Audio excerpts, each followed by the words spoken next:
நீங்க என்னதான் கஷ்டப்பட்டு உழைச்சாலும், உங்களால ஏன் முன்னேற முடியல? மக்களுக்கான பிரச்சனைகள் பற்றியோ, மக்களுக்காக போராடுவது பற்றியோ எந்த கருத்தையும் அவர் சொன்னதே கிடையாது. அது எப்புட்றா புரட்சி பண்ணுவாங்க?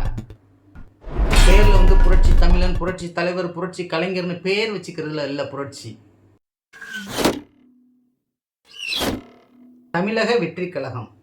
இளைய தளபதி விஜய் அவர்களுடைய தமிழக வெற்றி கழகத்தை பற்றி நீங்க சொல்றீங்க. அவர்கள்ட்ட ஆட்சியை குடுக்கலாம். புதுசா யார்ட்டயாவது குடுக்கணும். அதனால அவர்கள்ட்ட குடுத்தால் என்ன? அப்படிங்கிற மாரி நீங்க சொல்றீங்க. இப்ப தமிழக வெற்றி கழகத்திற்கென்று ஏதாவது கொள்கை அறிவிக்கப்பட்டிருக்கிறதா இதுவரை? அப்படின்னாக்க இதுவரைக்கும் அவங்க அறிவிக்கல. எங்க கட்சியினுடைய கொள்கை இதுதான் அப்படிங்கிறத இதுவரைக்கும் அவர்கள் அறிவிக்கவே இல்லை. ஆனால் அதை சார்ந்து என்ன செய்யறது, எப்படி பண்றது அப்படிங்கிறதை பற்றியெல்லாம் ஒரு புறம் பேச்சுவார்த்தைகள்லாம் நடத்திக்கிட்டு, கூட்டங்கள் போட்டுக்கிட்டு பண்ணிக்கிட்டு இருக்காங்க.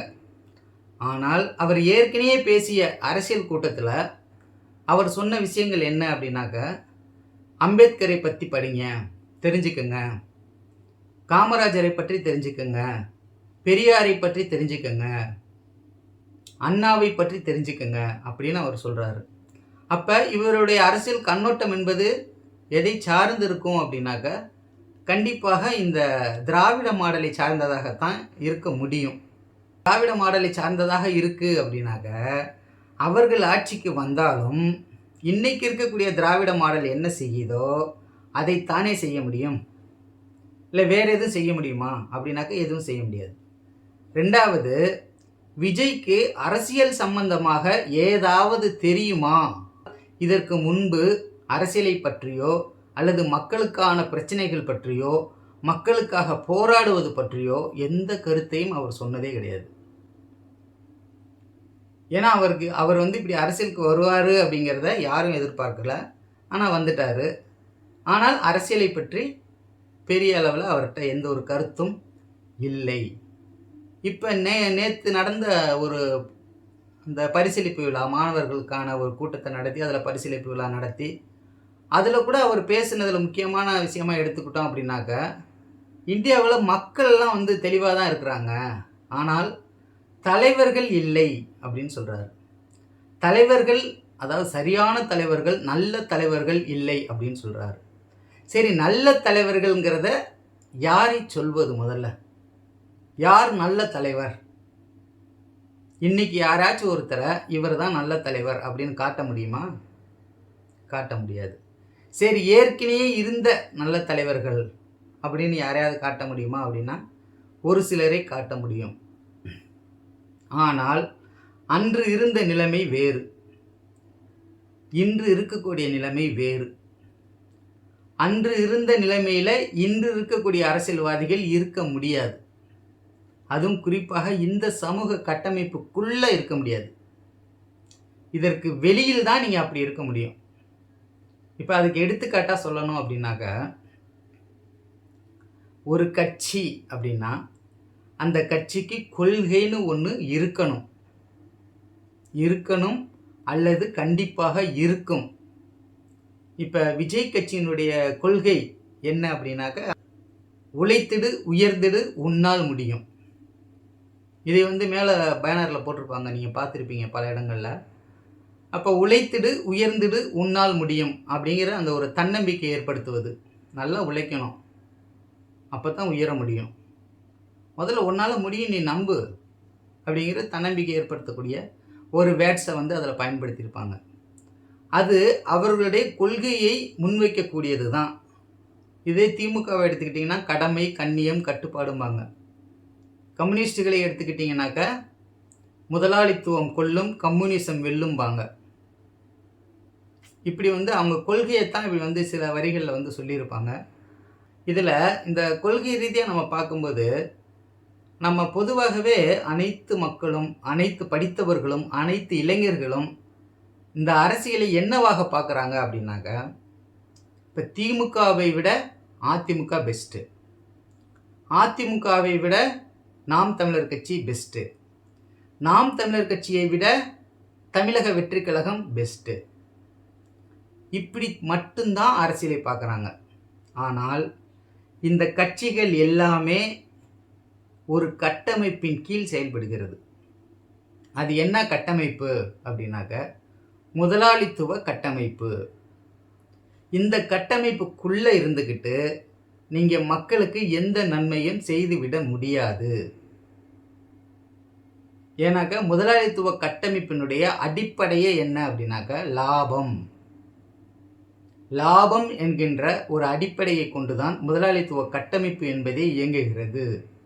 என்னைக்கு இந்த லாபம் என்பது நிற்கிறதோ அன்று இந்த சமூக கட்டமைப்பு உடைந்து நொறுங்கிவிடும் அப்படின்னு காரல் மார்க்ஸ் அவர்கள் சொல்லியிருக்காரு.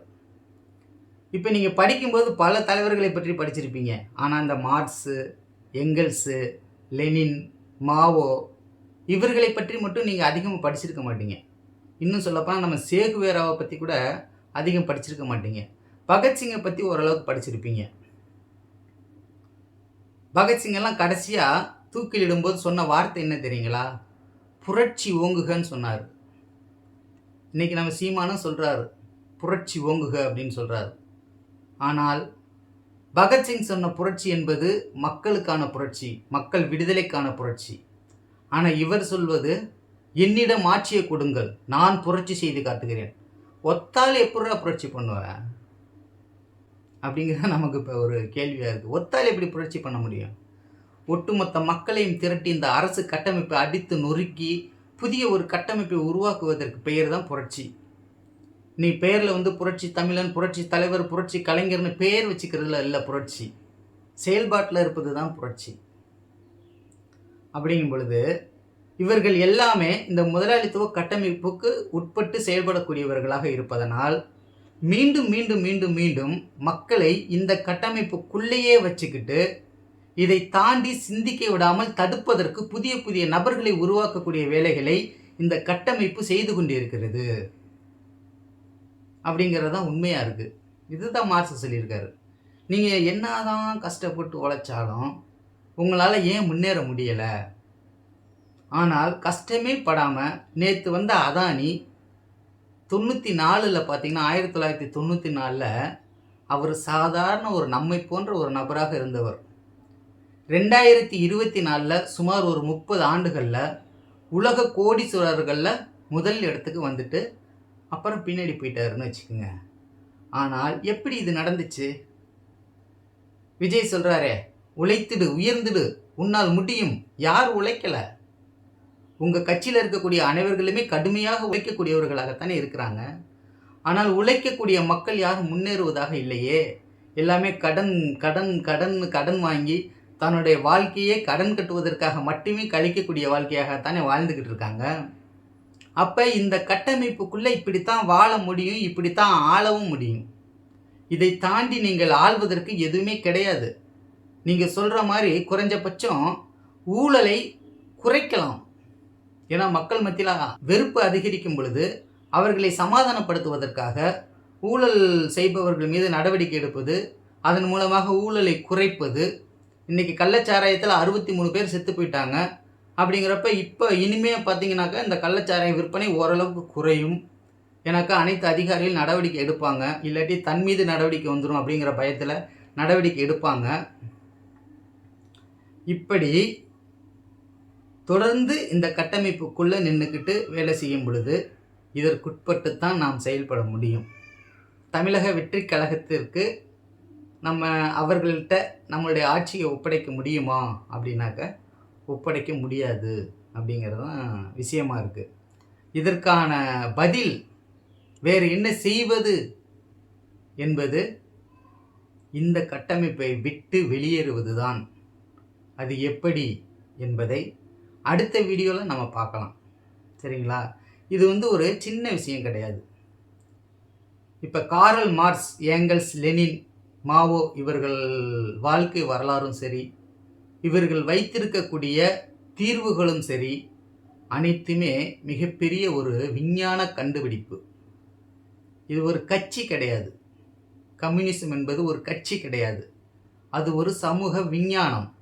அந்த சமூக விஞ்ஞானத்தை நாம் அடுத்தடுத்த வீடியோக்களில் ஒவ்வொரு வீடியோவிலையும் ஒவ்வொரு பிரச்சனையும் நாம் எப்படியெல்லாம் தீர்க்க முடியும் என்பதை கம்யூனிச ஆசான்கள் சொல்லியிருக்கிற அடிப்படையில் நான் இங்கே வெளிப்படுத்தலான் இருக்கேன். நீங்கள் தொடர்ந்து ஆதரவு கொடுக்கணும். அப்படி ஆதரவு கொடுத்தால் மட்டும்தான் நானும் கொஞ்சம் அடுத்தடுத்து வீடியோக்கள் போடுறதுக்கு முயற்சி பண்ணுவேன். ஆதரவு இல்லைனாக்கா நானாக பேசிகிட்டு இருந்து என்ன பயன்?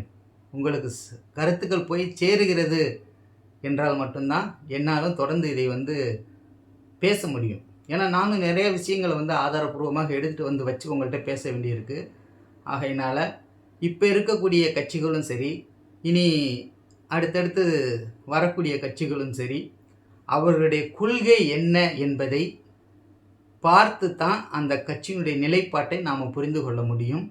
அப்படியே அவங்க கொள்கையை அறிவிக்கவில்லை என்றாலும் கூட அவர்களுடைய நடவடிக்கையிலிருந்து இவர்கள் இந்த கொள்கையை சார்ந்தவர்கள், இவர்கள் இப்படித்தான் போவார்கள் என்பதை நம்மால் முன்கூட்டியே அறிந்து கொள்ள முடியும். அதற்கு முதலில் கொள்கை என்றால் என்ன, இந்த உலகத்தில் எத்தனை வகையான கொள்கைகள் இருக்கிறது என்பதை நாம் அறிந்து கொள்ள வேண்டும்.